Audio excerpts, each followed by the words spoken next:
ದಲಿತರಿಗೆ ಮದುವೆ ಮಾಡಬೇಕು. ಯಾರು ದುಡಿತಾರ ಅವರಿಗೆ ಮದುವೆ ಮಾಡ್ತಾರೆ. ಯಾಕಂದ್ರೆ ಒಂದಿಲ್ಲ ಒಂದು ದಿನ ಅವರ ಸಂಸಾರ ಚಲೋ ಇರ್ತದೆ.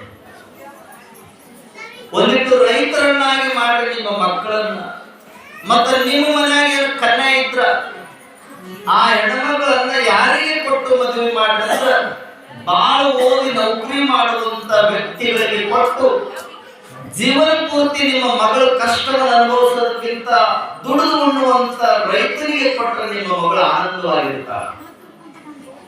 ಯಾಕೆ ಹೇಳ್ತೀರಿ ಗೊತ್ತಾ? ನಿಮ್ಮ ಮಗನನ್ನು ಓದಿಸ್ತೀರಿ. ನೀವು ಹೆಂಗೆ ಓದಿಸ್ತೀರಿ? ನನ್ನ ಮಗ ಇಂಗ್ಲಿಷ್ ಮೀಡಿಯಂನಲ್ಲಿ ಓದ್ಬೇಕು, ನನ್ನ ಮಗ ವಯಸ್ಸಿ ಬರೋದ್ರೊಳಗೆ ಸಾಫ್ಟ್ವೇರ್ ಇಂಜಿನಿಯರ್ ಆಗಬೇಕು ಅಂತ ನೀವೆಲ್ಲ ಅಪೇಕ್ಷೆ ಪಡ್ತೀರಲ್ಲ ರೈತರು, ಹೌದಾ? ಬಹಳ ಮಂದಿ ಹೇಳ್ತಾರೆ ನಿಮ್ಮ ಮಗ ಎಲ್ಲಿದಾನ್ರಿ? ನನ್ನ ಮಗ ಅಮೆರಿಕದೊಳಗ ಏನ್ ಮಾಡ್ತಾನ? Software engineer. ವರ್ಷಕ್ಕೆ ಎಷ್ಟು ಪಗಾರ? ಪ್ಯಾಕೇಜ್ ಅಂತ ಇರ್ತದೆ. ತಿಂಗಳಿಗೆ ಎಷ್ಟು ಪಗಾರ? 2 ಲಕ್ಷ ರೂಪಾಯಿ ಪಗಾರ ಅಜ್ಜವರ.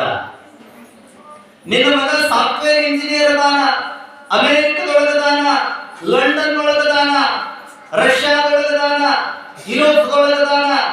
ಎಲ್ಲಿದ್ರು ಸಹಿತ ಪಗಾರ ಕೇಳಿದ್ರೆ ಖುಷಿಯಿಂದ ಹೆಮ್ಮೆಯಿಂದ ಹೇಳ್ತೀವೋ 2 ಲಕ್ಷ ರೂಪಾಯಿ ಪಗಾರ ಅಜ್ಜವರ ತಿಂಗಳಿಗೆ ಅಂತ ನೆನಪಿಟ್ಕೊಳ್ಬೇಕು.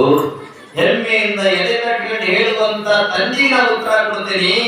ನಿನ್ನ ಮಗ ತಿಂಗಳಿಗೆ 2 ಲಕ್ಷ ರೂಪಾಯಿ ಪಗಾರ ತಗೊಂಡ್ರ ಅವನು ಗಳಿಸಿದ 2 ಲಕ್ಷ ರೂಪಾಯಿ ನೋಟು ತಿಂದು ಬದುಕೋದಿಲ್ಲ. ಹೊಲದಲ್ಲಿ ಬಿಸಿಲು ಗಾಳಿ ಮಳೆ ಚಳಿ ಎನ್ನಲಾರ್ದ ಬೆವರಿನ ಹನಿಯ ಸುರಿಸಿ ಹೊಲದಲ್ಲಿ ದುಡಿದಿರುವಂತ ರೈತ ಬೆಳೆದ ಬೆಳೆಯನ್ನೇ ತಿಂತಾನೆ ಹೊರತಾಗಿ ಹಣ ತಿಂದು ಬದುಕೋದಿಲ್ಲ. ಹಣ ತಿಂದು ಬದುಕ್ತಾನೆ. ನಿನ್ನ ಮಗ ಅಮೆರಿಕದೊಳಗಿದ್ರೆ ರೊಕ್ಕ ತಿಂದು ಬದುಕ್ತಾನೆ.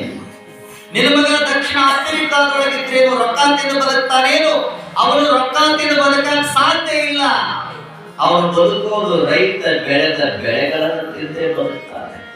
ಹಾಗಾಗಿ ರೈತರನ್ನ ಕೀಳಾಗಿ ಕಾಣ್ತಾರೆ. ಒಂದು ಸಲ ಡಿಸೈಡ್ ಮಾಡಿದರೆ ಆಯ್ತು. ಒಂದು ಸಲ ಏನಾದ್ರು ಎಲ್ಲರೂ ಹೊಲದಲ್ಲಿ ದುಡಿಯುವಂತ ರೈತರೇನಾದ್ರು ನಾವಿನ ಮೇಲೆ ದುಡಿಯೋದ ಬೇಡ, ಹೊಲದೊಳಗೆ ಬೆಳೆಗಳನ್ನು ತೆಗೆಯೋದ ಬೇಡ ಅಂದ್ರ ಇಡೀ ಭಾರತ ದೇಶ ಗಡಗಡ ಗಡಗಡ ಅಂತ ನಡಿಗೆ ಬಿಡುತ್ತದೆ. ಎಷ್ಟೋ ಜನರು ಅನ್ನ ಇರಲಾರದ ಸತ್ತು ಹೋಗ್ತಾರೆ. ಯಾವ ಡಾಕ್ಟರ್ ಆದ್ರೇನು, ಯಾವ ವಕೀಲ ಆದ್ರೇನು, ಯಾವ ಇಂಜಿನಿಯರ್ ಆದ್ರೇನು, ಯಾರಾದರೇನು ರೈತ ಬೆಳೆದ ಬೆಳೆಗಳನ್ನು ತೆಗೆದುಕೊಂಡು ಜೀವನ ಮಾಡ್ತಾನೆ ಹೊರತಾಗಿ ತಾನು ಮಾಡುವ ವೃತ್ತಿಯಿಂದ ಬದುಕೋದಿಲ್ಲ. ಅದಕ್ಕಾಗಿ ರೈತರಂದ್ರೆ ಹೆಮ್ಮೆ ಪಡಬೇಕು. ಶರಣರು ಬರೀತಾರೆ, ಹಸಿ ಮಸಿ ಕೃಷಿ ಇವು 3ರಿಂದ ಜಗತ್ತು ನಿಂತಿದೆ. ಹಸಿ ಅಂದ್ರೆ ಸೈನಿಕ, ಮಸಿ ಅಂದ್ರೆ ಸಾಹಿತ್ಯ, ಕೃಷಿ ಅಂದ್ರೆ ಕಾಯಕ.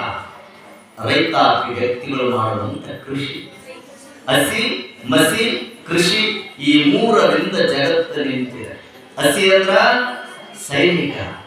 ಒಂದು ವೇಳೆ ಸೈನಿಕ ನಮ್ಮ ದೇಶವನ್ನ ಕಾಯಲಿಲ್ಲ ಅಂದಿದ್ರೆ ನಾವ್ಯಾರು ಜೀವಂತವಾಗಿರ್ತಿದ್ದಿಲ್ಲ. ಹೆಣ್ಣರು ಮಕ್ಕಳನ್ನ ಬಿಟ್ಟು ನೀವೆಲ್ಲರಿಗೂ ಒಂದು ಮಾತು ಹೇಳ್ತೀನಿ. ದಿನ ನೀವು ಪ್ರಸಿದ್ಧ ಮುಗಿದು ಬಂದಾಗ ಕೈ ಮುಗಿದು ಏನ್ ಬೇಡ್ತೀರಿ? ಯಪ್ಪ ಮುಂದಿನ ವರ್ಷ ಜಾತ್ರೆ ಬರೋದ್ರೊಳಗ, ಮುಂದಿನ ವರ್ಷ ಪುಣ್ಯತಿಥಿ ಬರೋದ್ರೊಳಗ, ಪುಣ್ಯಾರಾಧನೆ ಕಾರ್ಯಕ್ರಮ ಬರೋದ್ರೊಳಗ